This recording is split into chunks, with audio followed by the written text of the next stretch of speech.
दांत गड़ल बा, दांत गड़ल बा। गलिया पे कवना के दांत गड़ल बा।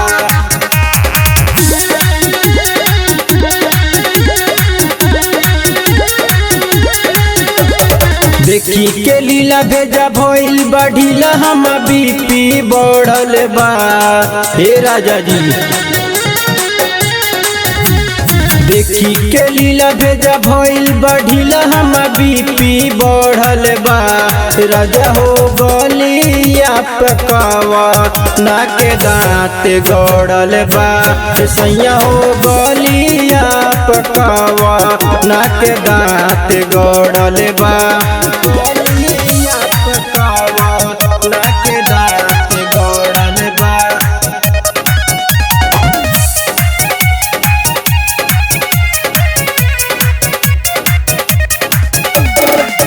चढ़ल जवानी घर में छोड़ के अकेला, दोसरा के संगे तू तो करता रखेला।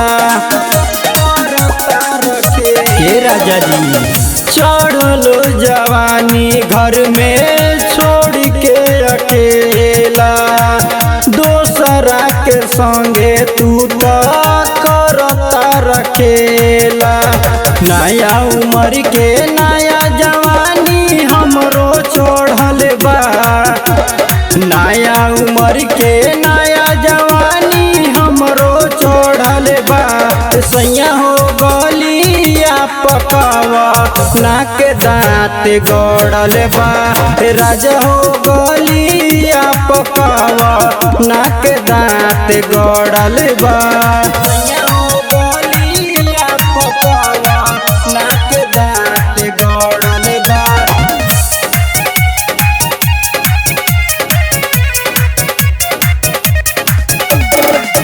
सोनू शक से ना सैया रहम तू सुधार, नहीं तो सूर्य से संगे मजा हम मार। बात ध्यान में रख ला ए राजा जी। सोनू शक से ना सैया रहम तू सुधार, नहीं तो सूर्य से संगे मजा हम मार।